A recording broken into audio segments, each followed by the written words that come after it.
Everybody assumes that it is basic, that there's such a thing as cause and effect. I mean, this is so much a fundamental assumption of our world that you seem to be an idiot if you call it in question. But all good philosophy is calling in question our basic assumptions. The most thrilling works of philosophy are to take what you find out to be everything everybody agrees about and then call it in question. Well, everybody agrees about cause and effect. They say everything that happens is the effect of a cause, and everything that happens is the cause of some other effect. This is bullshit. Because actually, what we call a cause and what we call an effect are two ways of looking at one and the same event. So let us suppose the sun shines and shines and shines so that there is no rain. And we say, as the result of there being no rain, there is a drought. And as the result of there being a drought, there is no water to drink, the plants do not grow, and people and animals starve, and that is the consequence of the drought and of there being no rain. Well, all that is nonsense. Because the lack of rain, the lack of water, and the starvation are simply all the same event. Only they are separated into parts for purposes of description. Perpetual sunshine, no rain, drought, lack of water, lack of food, starvation. These are all names for different aspects of one and the same event. Only when we separate that event into different parts and have forgotten that we did that in the first place, then we have to explain how they're connected. And so we invent a mythological deity called causality in order to connect them together. There's nothing of the kind. It's all one event. Supposing we say, well, I am the result of the fact that my father went to bed with my mother. That is ridiculous nonsense. You are the same as that. You're not the result of it. That introduces an element into thinking which is completely unnecessary. A man fertilizing a woman is a child. It's all one process. And then if you think it back the other way, you cannot blame your father and mother for having produced you, since you are one event with their having done so. You are their lust for each other. Fascinating when you think of it like that, because you also contain that lust. And so you should be able to understand them and absolve them for any responsibility for having brought you into this world. You can't say, I didn't want to be born, if you yourself have sexual lust. It's all of a piece. But it's really quite easy to see that there are no events in nature, because you can ask very simply, let's take something called an event. How do we demark it from other events? At what point, shall we say, were you born? Were you born at parturition? Or when the doctor slapped you on the bottom? Or cut the umbilical cord? Or when you were conceived? Or when your father and mother were first attracted to each other? When was it? When did you begin? There's no way of deciding except arbitrarily. And for legal purposes, we say you were born at parturition. And that's when the astrologer casts your horoscope, except that other astrologers disagree and want the conception time. And say, that's the real beginning. There isn't a real beginning. It goes back and back and back in an inseparable continuity. When are you dead? That's another big argument. And you can get all kinds of ideas about that. So at once you see that an event is a term in an intellectual calculus. Calculus being the way of measuring, say, curved formations by reducing them to point instants and counting it, you see? But actually, the point instants are imaginary. The curve wiggles along, and it doesn't stutter from point to point. But in calculus, you make it do that. So, just as there are no point instants in the curve, so there are no events in nature. Nature is a constantly fluctuating pattern. You can only designate particular wiggles in a pattern arbitrarily. You can count a convex formation as one wiggle, or a concave formation as one wiggle. Then you decide if you call it one way, if you give the convex properties the title of wiggle, you have to deny it to the concave properties, and vice versa. So when you see that what we call separate events don't exist, it becomes nonsense to speak of one event causing another. What you really mean is that the two events which you speak of as being causally related are simply two parts of the same event. They go with each other in the same way as this with that. The relationship is not causal, it is mutual. And it works two ways in time, because so-called future events are not merely passive to past events. But you could easily see when, for example, any biological process goes on, you can reason just as well from the future to the past as from the past to the future. Why do two mammals have sexual intercourse? Well, it isn't just that they enjoy it. It's also that they're a very complex system which does this because it makes babies. And the prospect of baby works in reverse and creates desire. You can reason that way. Well, it's silly, because the whole process is one. And when we speak humanly and purposively, I am going downtown to buy groceries, then a future event could be said to be the cause of why you're now starting out to get into the car, buying groceries. And the difficulty we have in seeing this to be so is that we think in an either-or way, which is what is called dualism in Hindu-Buddhist thought, and that liberation is being free from dualism. So when you think in an either-or way, you see the figures in the background as moving, and therefore being responsible for their action. But if somebody argues the other way round and say the figures are just following lines of force in a field, gravitational principles say, we're all human beings, you see, we're all concentrated on the fact that we're individually rushing around and doing this and that. But we don't see that we're equally sucked and that we move around in response to all sorts of stimuli. But neither position is adequate. You have to see that our being sucked by all sorts of stimuli is exactly the same thing as our apparently voluntary and deliberate action. Because what we're looking at is not this Newtonian game of billiards, where balls roll because they are hit by cues. What we're involved in is a dance where, for example, watch a snake. When a snake swims, there's nothing more beautiful than watching a snake swim in water. Lovely motion. But you see, it wiggles along, and its wiggle is conceivable, you see, as convex, or was it concave? This way, and that way, and this way, and that way. Now, which side of the snake moves first when it wiggles? See, it's very easy to see there. Now, when we interact with the world, what moves first? Who starts it? The objective world or the subjective world? But they are related as this to that. You can't have an object without a subject, or a subject without an object. You can't have something known without the knower.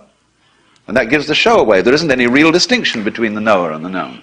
There's two ways of looking at something, yes. Two poles of a single process. But the knower and the known are subsumed as the knowing. And all life is knowing, being, becoming. And it isn't something, in other words, that works by the idea of all this happens because someone shoves it.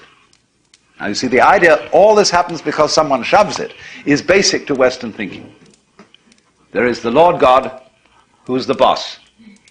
And he sloshes this universe into being and shoves it and sets it going.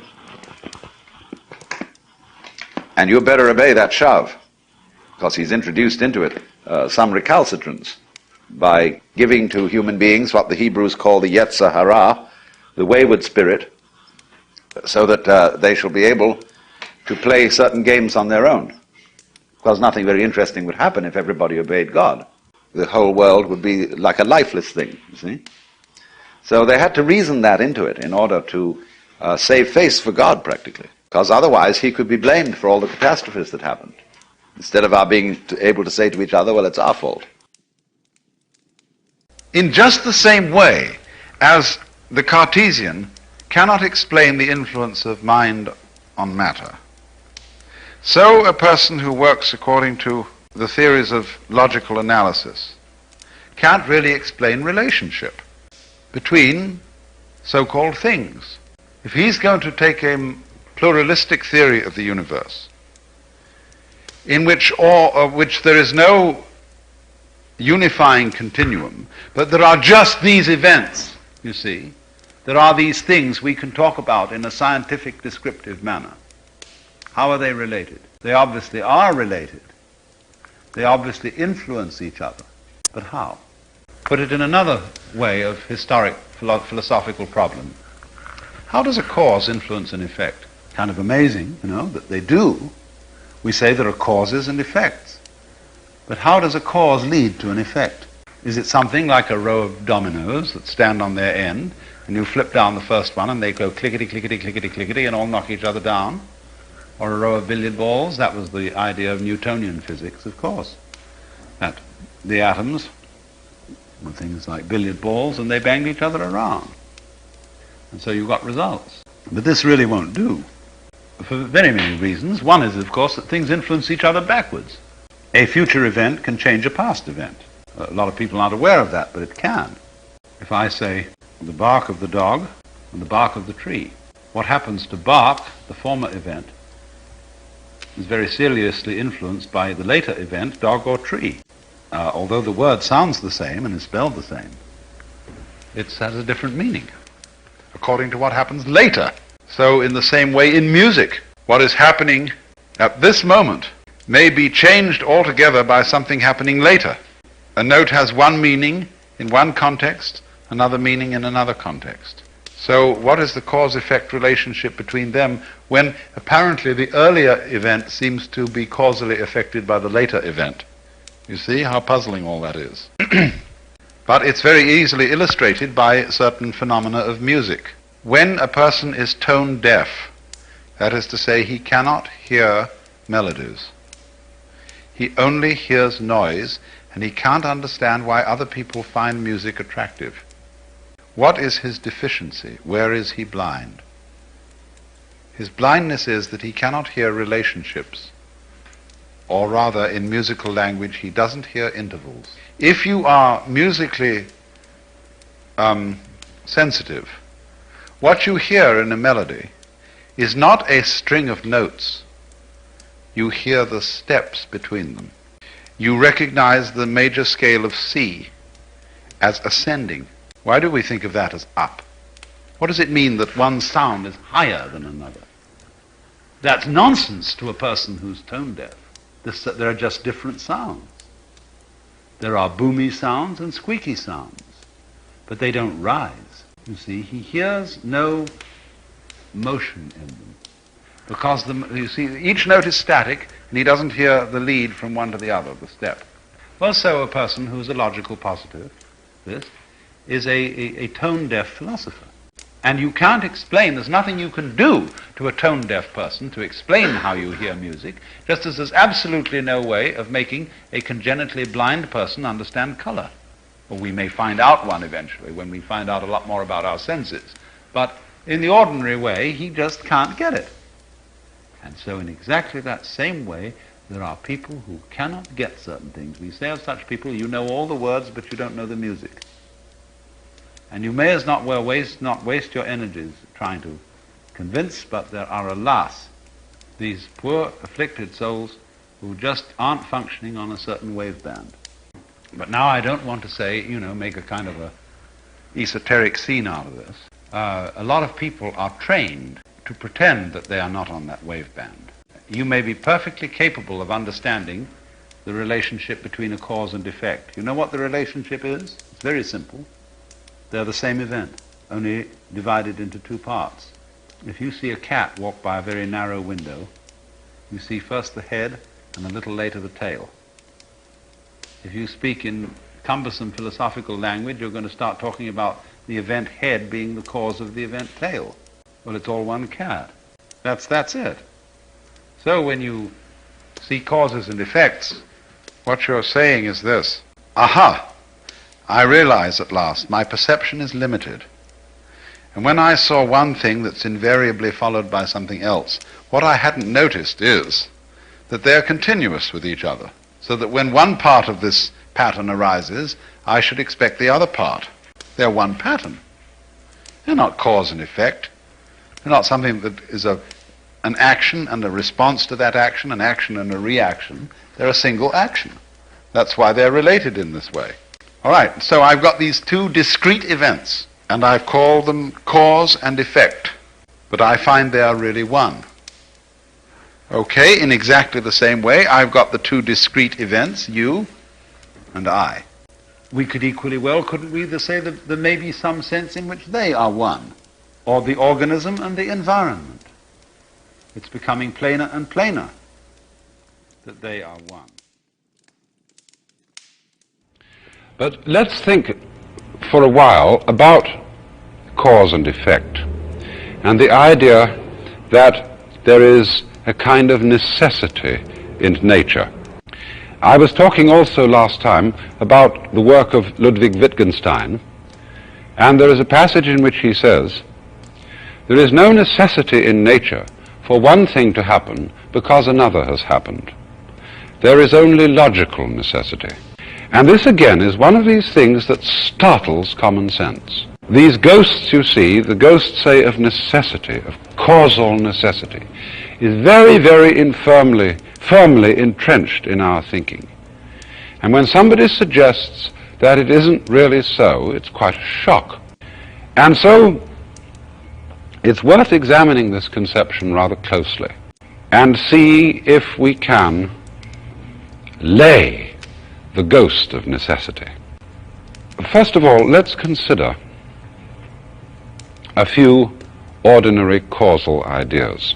We say that any living creature must of necessity have food, and if it does not, it will of necessity die. And here we seem to have a perfectly clear case of cause and effect. But if we look closely into what actually goes on, we shall find something rather different. What are we really saying when we say that any living creature needs food? Well, first of all, a living creature is, of course, constantly absorbing or assimilating food. And when we say, for example, does your food agree with you?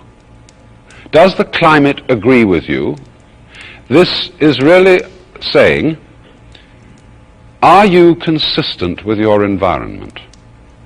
Do you go together? If you do go together with your environment, of course you are there. As we say, you exist. If you don't go together with your environment, if you're not consistent with it, you're not there. It's as simple as that. Now, when we say, you see, that an organism needs food, of course, this is only to say that it is food. Because what happens, you see, when anything eats, is that it transforms as much of the environment as is consistent with its own pattern into that pattern. And what isn't consistent, it either doesn't eat or it eliminates it.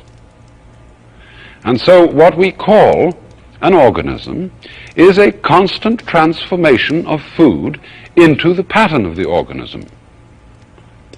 And of course, you could say, describing it more elaborately, this is the transformation of the pattern of the food into the pattern of the organism. And so, the moment that the organism stops, or this process of transformation stops, the organism isn't there.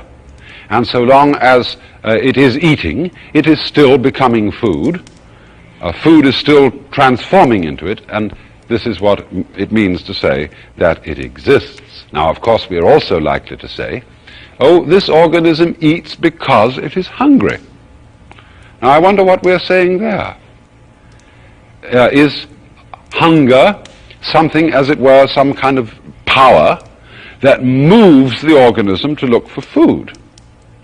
I think, again, if we examine this carefully, what we're saying, that an animal eats because it is hungry, what we are really saying is that it eats when it's ready to eat.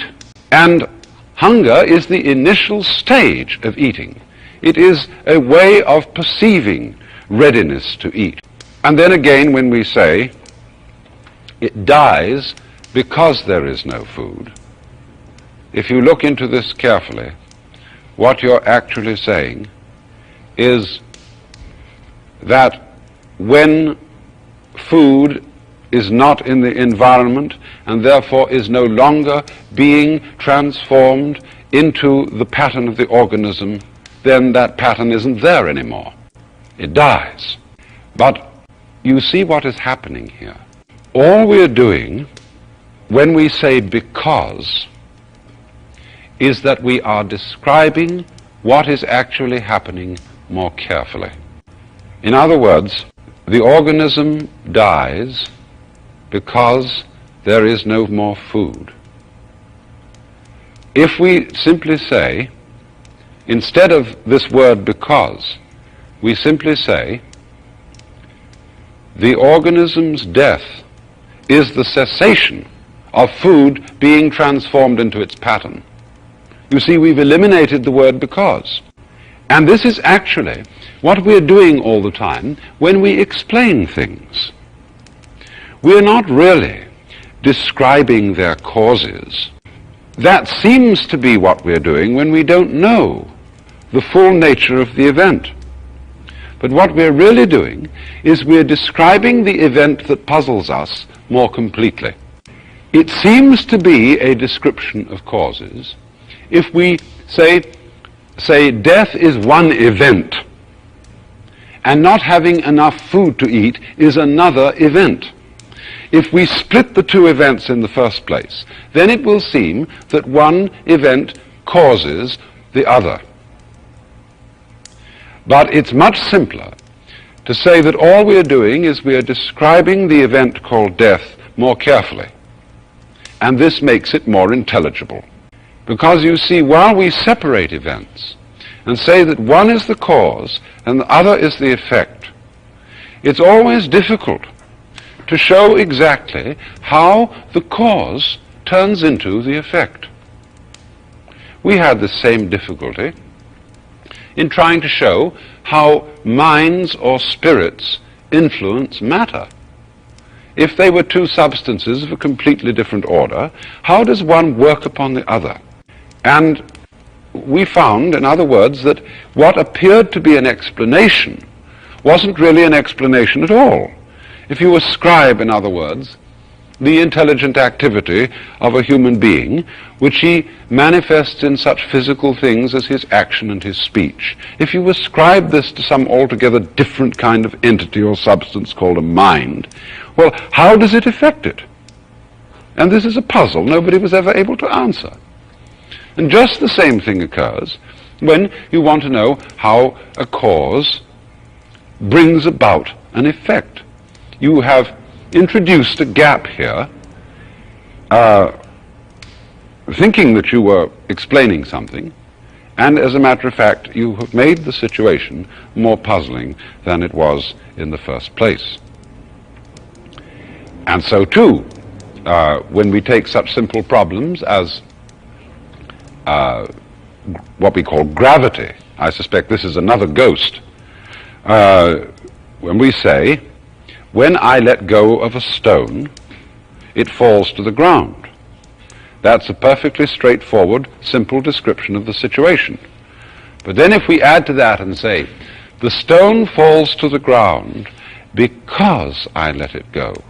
Now, let us imagine what evidence is there for causality here. Let's see what evidence could we bring against it.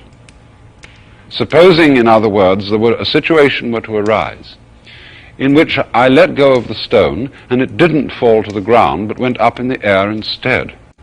I think that if this happened, we should say that what I had had in my hand was not a rock but a balloon. Because you see, it is part of the definition of rocks that when unsupported they fall to the ground. Things that don't behave that way aren't rocks.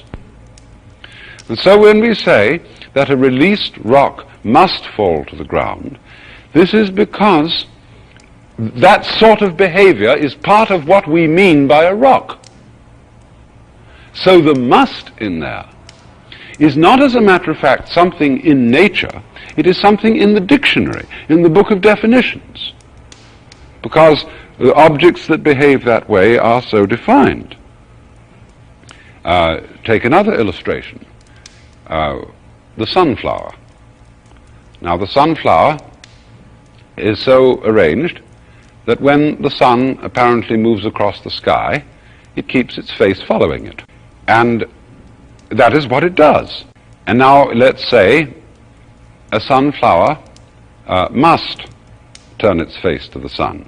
In this case, what we are really doing is saying that it turns its face to the sun is part of the definition of a sunflower. If the sunflower didn't turn its face to the sun, it would be behaving like, say, a tulip, or some plant that doesn't behave this way. In the same way, if it didn't turn its face to the sun, it might also, say, have blue leaves. And this would make it, in other words, a different kind of flower, which would have a different sort of definition. And so, in this way, we manage to relieve ourselves of the fixed idea that there are such things as natural necessities, that, in other words, nature is being pushed around by something, that events are being pushed around by other events, and that there is therefore this whole picture of what we call causal determinism.